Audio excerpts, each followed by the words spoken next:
Hey yogis, welcome back to our pose breakdown series where today we'll be breaking down adho mukha shavasana or downward facing dog.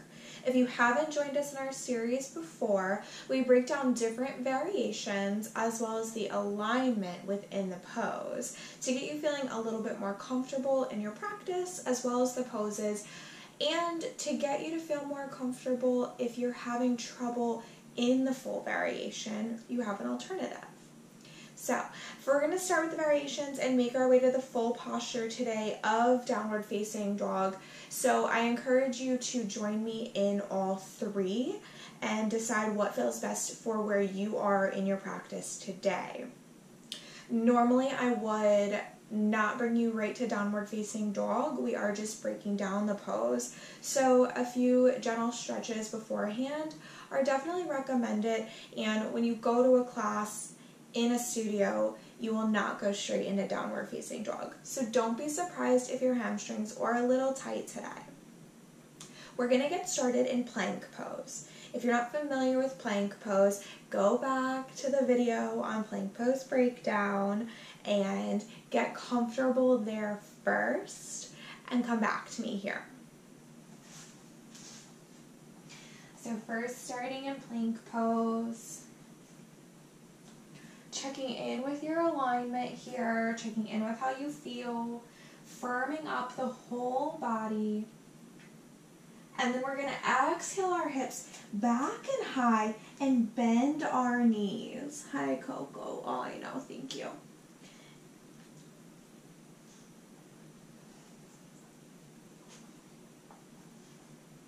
Now, as your knees are bent, you want to find a full extension in the spine. Remembering to breathe and working your sit bones up towards the ceiling. So pretending that you have this invisible string that is pulling them up high.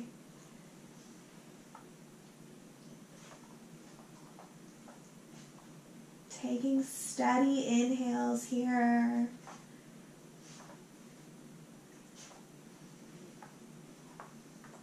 And then gently dropping the knees. If it feels good, taking a child's pose.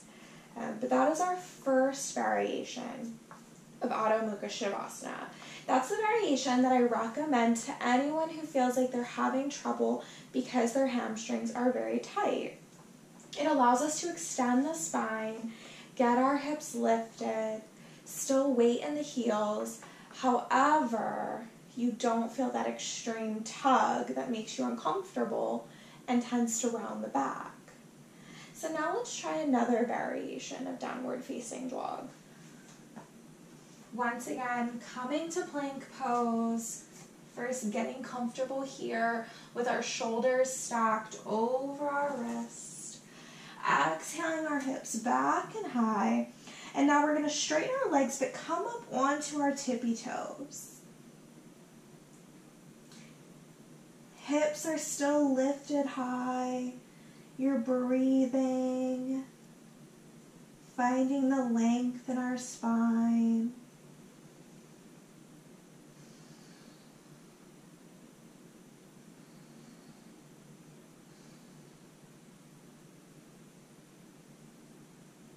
And on your next exhale, gently dropping the knees, sitting back, or taking a child's pose. But checking in with how your body felt there in that variation.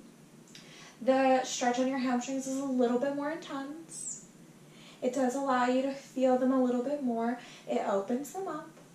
Sometimes what I like to do is play back and forth. So extending the legs straight up one of my tippy toes, coming down, bending the knees.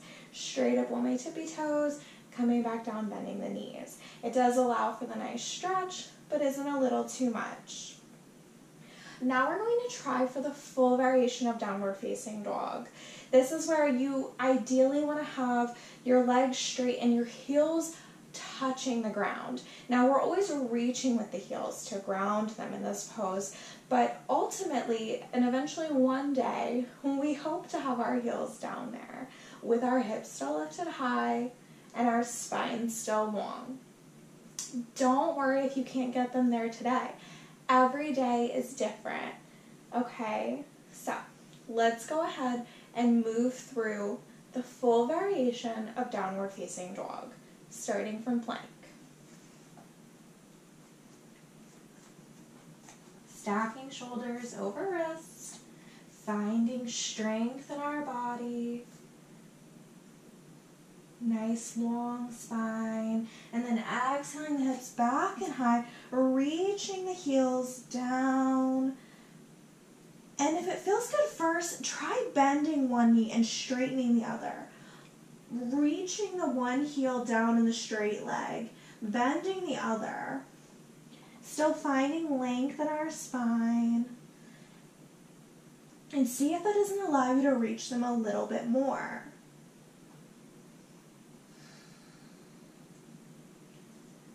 Exhaling back down to the mat with your knees. And checking in with our bodies here. How do you feel in the full variation? Downward facing dog is an amazing stretch. It feels so good on the hamstrings and the back of our legs.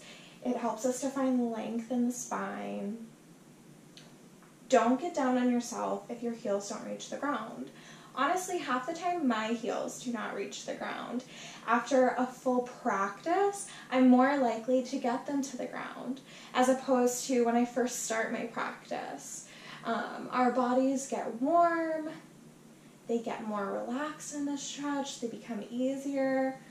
The more we practice, the easier the asana will be. And do not ever forget to breathe. Your breath is your life force, and your body needs it. So if you ever catch yourself super struggling in downward facing dog, check in and make sure you're breathing. Thank you for joining me today in another pose breakdown sequence.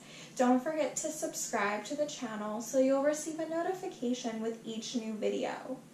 Of course, like, comment, let me know if there's a pose that you would like to see broken down. Thank you for joining me today.